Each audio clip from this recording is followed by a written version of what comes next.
It's time for Damian on Design on the Lucy Ann Lance Show, on the air each weekend here on Ann Arbor's Talk Station, 1290 WLBY. I have been hearing, Damian, about this guy, Omari Rush, for at least a good year now here in Ann Arbor. People come into the studio for interviews, and somehow Omari Rush's name pops up here and there. This is the first time I finally get to meet him. The man. I'm so flattered I could round him up. You did. Find thank him, you. the unofficial mayor of Ann Arbor. Damian Farrell is the ambassador of the arts yes. in Ann Arbor. Damian Farrell, local architect. Damian Farrell Design Group is his business as we welcome in Omari Rush, who is the Curator of Public Programs for the Ann Arbor Art Center. But it all started for you here in Ann Arbor, playing the clarinet at the University of Michigan. Yes, Lucy Ann, and let me also start by saying I've clearly heard quite a bit about you too, so I'm glad we were able to make this connection. Very kind of you to say. You came up here from Florida for school? Yes, 12 years ago I came up to study clarinet performance at the University of Michigan, a graduate degree there, and shortly after I graduated I ended up getting a really wonderful job with Ken Fisher at the University Musical Society, UMS. Right. And I had a really wonderful time there for 8 years, working in their education and community engagement department. So we were doing lots of programs for K-12 students and teachers, as well as a variety of programs that just opened up the arts, the performances that we were having on stage, to a really broad spectrum of community members. It was lots of fun. And what drew you then from that job to the Ann Arbor Art Center? So I was starting to hear from different parties, different individuals around town that some partners were coming together around creating a new arts initiative in the area, something that met each partner's need, those partners being the Ann Arbor Area Community Foundation, which had just then began a long-term investment in cultural economic development, placemaking, making Ann Arbor economically more vibrant through the arts. Then you had Larry and Lucy Nissen, artists in town who travel quite a bit and see other communities and that are just kind of bursting at the seams with lots of arts, and said, we want more of that here. We want more engagement of artists. We want more art surrounding everyone in the community. And then you had the Ann Arbor Art Center, which was looking to continue being a really vibrant center and hub for the arts, for the visual arts in particular in the Ann Arbor area, and understanding that in order to reach its, it's already 105 years old, if it wanted to reach its 200-year birthday, that it had to really work on sustainability and relevance. And so they said, let's share some resources, let's work together, but they didn't quite know what they wanted to do. And so I said, well, let's get this Omari fella. And so, they reached out to me. If anyone can do it, he can do it. They reached out to me, and it just, it sounded entrepreneurial, it sounded creative, it sounded like it was about community, it was still about the arts. And I knew folks involved at that early stage and said it felt like a winning team. So, did you always know, though, when you went to the University of Michigan, were you a performance major? Or yes. Did you know, though, that you wanted to go into the business side of arts? Oh, no. When I started at U of M, I had a career planned out that took me to the age 75, and I knew exactly what I wanted to do, and it was about being a performer and a professor and a university president. It was everything except what I'm actually doing right now, which is a kind of wonderful twists and turns of life. And to what do you owe that then, the twists and turns that you've taken? Two things. One is Ken and other colleagues at UMS who really opened me up, opened my mind up, opened my kind of heart and soul up to a really wonderful set of other opportunities to use my strengths and have impact in the community. The Ken is Ken Fisher from the University Musical Society, who was just at the White House. At the White House recently. being honored recently, Yes, so I saw lots of possibilities through that work at UMS for new kinds of impacts, unexpected kinds of impacts. And then the Ann Arbor community just presented itself as a really wonderful place. And, I started, joining boards of things and serving in education, community development, having lots of friends, and said, well, maybe it's about staying here and not traveling to New York or London to be a clarinetist. We love when we keep them here. Yes, We do. as if I could have traveled to New York. You could have, I'm sure. But I want to go back a little Dreams come bit true. further, though, to understand you. My poor second guest, we're coming up to you, Kreg, don't worry. Omari, what was it like growing up for you? Did you grow up in Florida? Yes. And tell me about your parents and your family, and I want to know how you became you. Well, that certainly is an interesting question. My dad was born and raised in Tallahassee, Florida, so the northernmost part of Florida. We border Georgia, so Right. it's more culturally it's more southern Georgia than it is North Florida. Mm-hmm. And then my mother was born and raised in Key West, Florida, which is the Okay. southernmost part of Florida, which is more like Just a community. Yeah.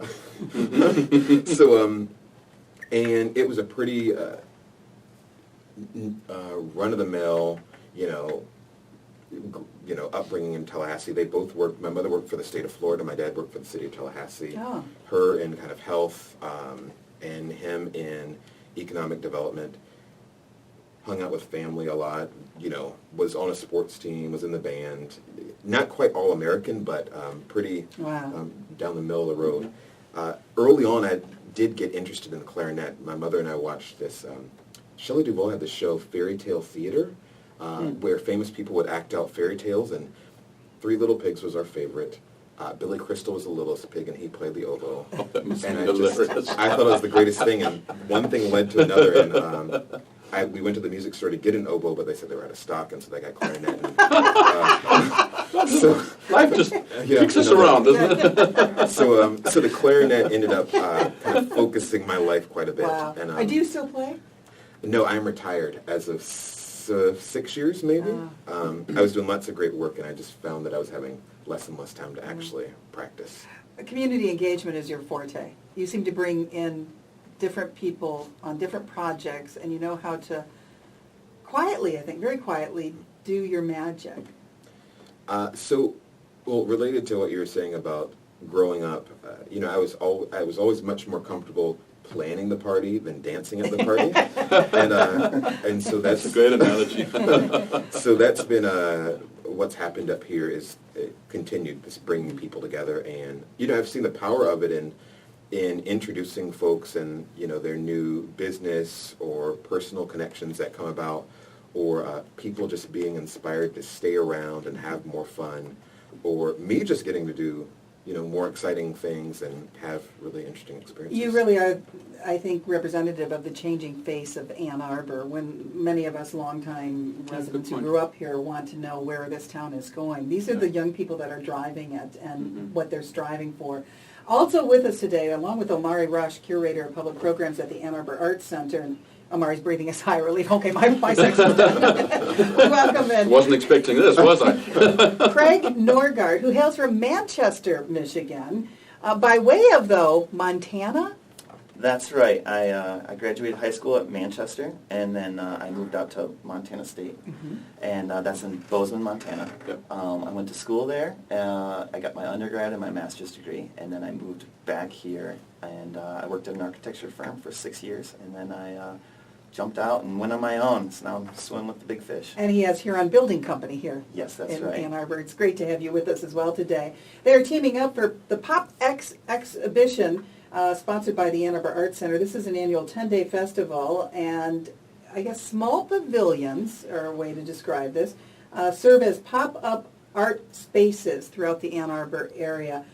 We talked about this a while ago here on Damian, on design, Damian. Yeah, we had Marie Klopf on here, learning about her new strategies and ideas for the Art Center for its next century, and it came up. But I hadn't mentioned this to you actually, had the pleasure more than a year ago sitting down with you, as this idea was brewing for you as to how we could connect this with the architecture community, and I'm thrilled that it's connected directly with an AIA member, Huron Valley chapter member, a licensed architect. This is very exciting. Then for me, obviously,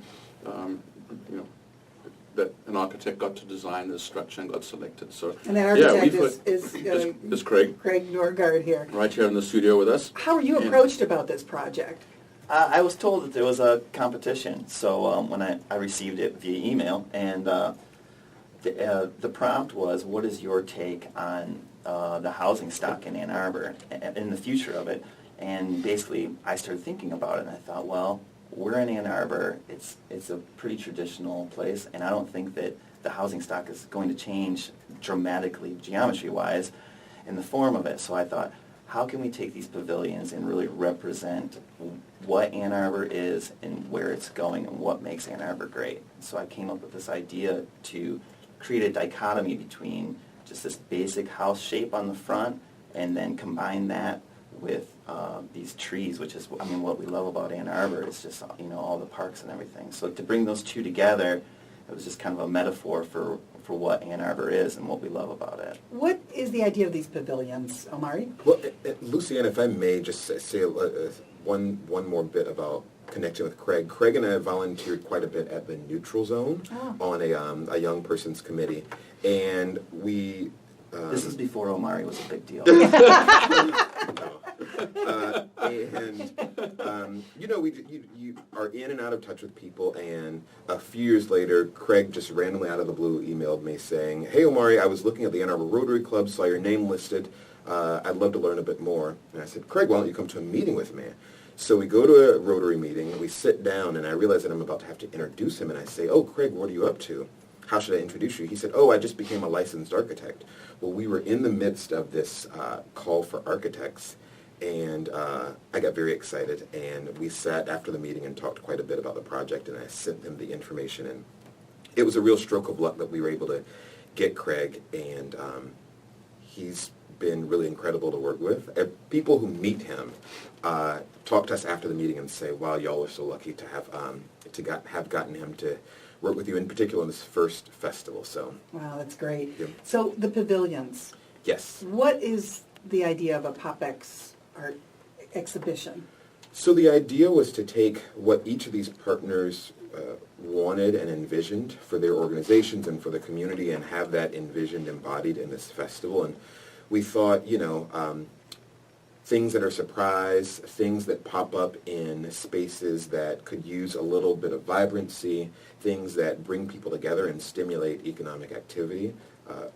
Those were the kinds of things that we were looking at with these pop-up pavilions. We were also inspired by things like World's Fairs, where they have these really cool and dynamic pavilions. New York Fashion Week is happening right now, and the way that, you know, these designers like turn a movie theater into a runway show. Mm-hmm. So we decided to go with these pop-up pavilions. Each houses an exhibition of art by an artist or an artist collective. And the idea is that you stroll in and out of them and have an engaging experience, a close-up experience with the arts. So how many of these are there going to be? We'll have 9 of them in Liberty Plaza Park for the 10 days, October 15 through 24. Each will have, again, art on the inside and then different programs that happen on the outside that, again, bring community together. So, and literally, close-up is the operative word. These are how big, Kreg? 10 foot by 10 foot. Yeah. Wow, really? Yeah. Yeah. Now you mentioned it looks like a house from the front and then somehow with trees in the back. Yeah, so from the sides, it's like a abstraction of trees. And they're clear, so they let the light in. Oh, how beautiful. Yeah. And perfect for tree time, too. Right. Yeah. So it's really, it's 2 gables, what everyone would know as Right. a gable, traditional gable on either end. And then the side walls are is translucent material with an overlay of a tree profile, or trees profile. Is that Exactly. a good way to Yeah. describe it? Yeah. So it's kind of these 2 different ideas coming together, making this shape. You know what's kind of cool about that, too? Liberty Park Plaza, obviously, has been been a challenge for the is city. the best way to put it. Yeah. And many people in the community are calling for more programmed events to go in there Right. for the town Right. to really be able to take back that park. Yeah. And it's more of a concrete park than anything else. There are trees on the perimeter, but it's not your It's a traditional hardscape. hardscape. Yeah. So the fact that you have this embedded into these pavilion homes this treescape is really, it must be very becoming to see that in Liberty Plaza. Yeah, it's it gives a softness to Yeah. the form of it for Yeah. sure. Yeah. Well, So- what's beautiful is that these things are daylit during the day, and at night they glow like lanterns. Oh, it's going to be And gorgeous. I think, if people follow up after and look at our YouTube and Facebook, they will be able to see images that have been taken of one of these pavilions at night. And you just look for Damian on Design on For Damian on YouTube. Design on. Yeah. Omari, who's going to be in the pavilions? So we, similar to how we approached our architects, we did a call for artists and also invited a few extra artists to create installations. We have a range of individuals and organizations. The Girls Group is an organization as a nonprofit in town that supports the academic and social development of middle and high school aged young ladies. They're creating work on the theme of home and what home means. We have Nick Zager, who works for Oxford Companies. He is also an artist by night. I don't know, maybe all day. He creates these fantasy landscapes that take you into another world that are both horrifying and enchanting, delightful and frightening at the same time. Think Interesting. glittery Yeah. things, moons, bare birch trees, antlers. That's kind of the energy of his. Kate Robertson creates sculptures that look solid but have a portal to their interior space. So her theme is voyeurism. As an artist, she really likes the idea of peering into spaces and having your own individual experience with what you see. So she's creating a ton of sculptures that are at different levels, different shapes, different sizes that allow visitors to be a voyeur and have an arts experience. And This is quite interactive. absolutely. And the nice thing about Kreg's pavilion is that there is this space for people to move in and go around the work and both feel in a confined space but not kind of boxed and closed in. I don't think claustrophobia is a sensation that people will experience. How many of these pavilions are there? There will be 9 of them. But Kreg, you did one now, right? Yeah, one has been built Built. that we used for fundraising. Yep. Oh, fun. What happens to them afterwards? I love these pop-up stores Yeah. and pop-up art events, but then when they go away, it's like, oh dear. Sometimes they actually have a brick and mortar and they are sustainable and they start a business the way a lot of businesses start in this town now. But what's going to happen to these pavilions? Yeah, so we'll be auctioning them off throughout the 10 days of the festival. You won't be able to take it until the end. But so we'll auction them off, and we expect that people will, maybe they'll want to keep the art installation and they'll put it in their backyard. Maybe someone might use it as a play space or a storage space. Maybe it's a space for pop-up meetings, 4-person meetings in somebody's business park. There are a variety of uses. That would be cool. Yeah, that would be wonderful to see this sustained, right? I mean, there's a message there too. Is it a fundraiser then for the Art Center? Yes, that certainly does go to our bottom line and help us do this festival and a variety of other activities. Again, this is Liberty Plaza Park at 255 East Liberty Street in Ann Arbor in downtown. It'll run from 10 a.m. to 8 p.m. October 15th through the 24th, 2015. And these pavilions will be grouped in downtown Ann Arbor in a village setting at Liberty Plaza Park. It should be just stunning to see. Yeah. When you sat down at the drawing board, or however you do your work, Kreg, and you put this together, how long did it take to come up with this concept using trees and... Well, it takes a lot longer than you might think. When you come up with an idea, you don't just come up with an idea, at least I don't. You have to revise over and over. It takes a lot of revisions, and you just start working through it. I mean, I was lucky that the call was right around Christmas time, so I had some spare time right after Christmas, so I really worked hard on the presentation for it, and I think I have a few days into it for sure. Did you start by drawing, or how did you do Yeah, that? I sketched for a while, and I kind of had some basic ideas of, I wanted to really be sure that I was making them accessible, wheelchair accessible. So all these structures are going to be ADA compliant. Fantastic. 1, 2, I didn't want any exotic materials that would keep these things from being made. So basically they're just made from materials you could pick up at local hardware stores and lumber yards. And then once I had my palette and then my program, I just started working through it, and it looked okay. And then I changed some things, and then all of a sudden I was like, oh, I think I got a good thing here. So I was real proud with my presentation. Oh, and you should be too. It's just a delightful structure. Is there a door on it? Yeah, there is a door, and it actually flips up and becomes an awning. Oh, wow. Now, do these get locked at night, Omari? Yes, they will be locked at night and secure. I just met with our security company also. So you'll have a company there overnight? And, Yep. And I should also say that another notable aspect of Kreg's design is that the structure is basically in panels. And so the panels are created off-site and then transported to Liberty Plaza, and then we just put them all together on site. So What do we call that in your trade? Prefab, modular. Yeah, that's right. it's- We talked a lot about that on the show, how that has Yeah. really come back, and, Yeah, and it's an art form in and of itself. So. Yeah, there's so much that this exhibition does that we haven't seen in this town before. And I know when you and I met over a year ago, you'd gathered some images of other small structures in different places. Something, occasionally a similar program, but just the images of small structures that are sculptural in themselves, but then are either retreat spaces or house art, and are a continuation, an expression of exterior and interior. So this is something we haven't seen before, and I think it's so exciting. It really is. I expect a lot of hype. I have this vision of people lining up all around Liberty Plaza to get into these things. You know, rows and rows of people being late to get back to work after lunch. Would it be you know, would it be sustainable to have this every weekend or every? You're doing for 10 days, but could we make this bigger and throughout the entire year?